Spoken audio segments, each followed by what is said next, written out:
हजारों साल पहले एक ऐसी कौम आबाद थी जो पत्थर के बुतों को अपना खुदा मानती थी। वो बुत जो न सुन सकते थे, न बोल सकते थे और न किसी को फायदा पहुंचा सकते थे, लेकिन लोग उनके सामने झुकते थे, उनसे दुआएं मांगते थे। इसी कौम में एक बच्चे ने आंख खोली। नाम था इब्राहिम अलैहिस्सलाम। बचपन ही से उनका दिल सच की तलाश में बेचैन रहता था।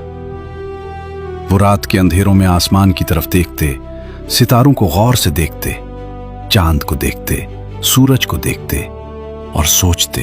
एक रात एक चमकता हुआ सितारा नजर आया। हजरत इब्राहिम अलैहिस्सलाम ने सोचा, क्या ये मेरा रब हो सकता है? लेकिन जब वो सितारा गुरूब हो गया तो आप अलैहिस्सलाम ने फरमाया, जो डूब जाए वो मेरा रब नहीं हो सकता। फिर चांद निकला। चांद अपनी पूरी रोशनी के साथ आसमान पर जगमगा रहा था।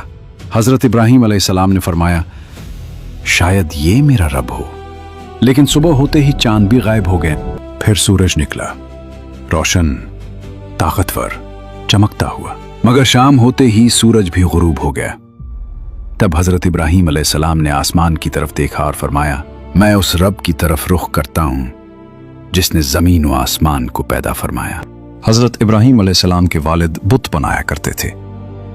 एक दिन हजरत इब्राहिम अलैहिस्सलाम ने निहायत अदब से कहा, अब्बाजान, आप इन चीजों की इबादत क्यों करते हैं जो न सुनती हैं, न बोलती हैं और न ही किसी को फायदा दे सकती हैं?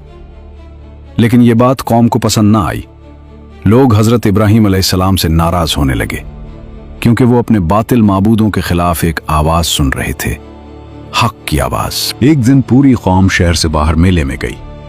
कौम ने हजरत इब्राहिम अलैहिस्सलाम से कहा, कल हमारी ईद का दिन है, जंगल में एक बड़ा मेला लगेगा, हम वहां जाएंगे, खुशियां मनाएंगे और अपने बुतों के लिए खाने तैयार करके छोड़ जाएंगे।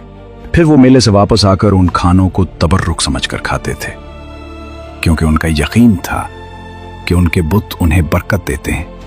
कौम ने हजरत इब्राहिम अलैहिस्सलाम से कहा, आप भी हमारे साथ चलें, मेले की रौनक देखें, लोगों का मजमा देखें। वो चाहते थे कि हजरत इब्राहिम अलैहिस्सलाम भी उनके बातिल अकीदे को कबूल कर ले।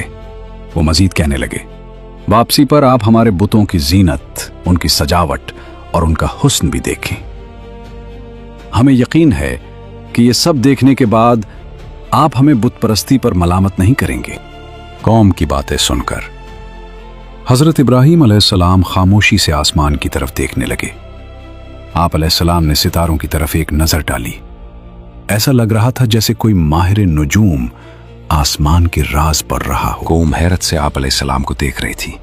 और फिर हजरत इब्राहिम अलैहिस्सलाम ने फरमाया, मैं बीमार होने वाला हूं। सुनकर कौम ने समझा कि शायद वाकई कोई बीमारी आने वाली है, मगर हजरत इब्राहिम अलैहिस्सलाम के दिल में एक और ही मंसूबा था। कौम सितारों पर बहुत ज्यादा यकीन रखती थी। वो समझते थे कि सितारे इंसानों की किस्मत, बीमारी और आने वाले हालात बताते हैं।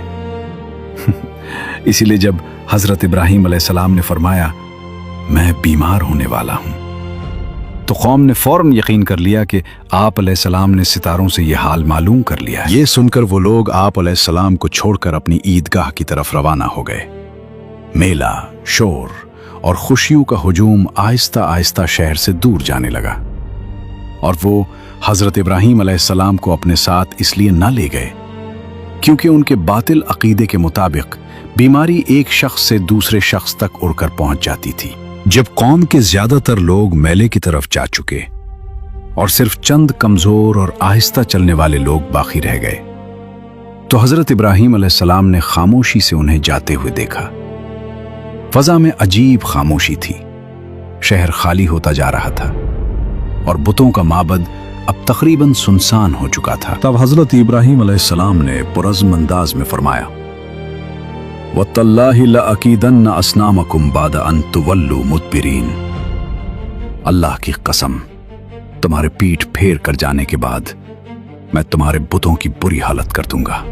सिर्फ अल्फाज नहीं थे, ये बातिल के खिलाफ हक के ऐलान की इब्तिदा थी। और फिर जब पूरी कौम मेले में मसरूफ थी, हजरत इब्राहिम अलैहिस्सलाम तन्हा बुतखाने की तरफ पढ़ने लगे। मगर वहां जो होने वाला था वो पूरी कौम को हैरान कर देने वाला था। ये हम आपको अगली एपिसोड में दिखाएंगे कि हजरत इब्राहिम अलैहिस्सलाम ने बुतों के साथ क्या किया।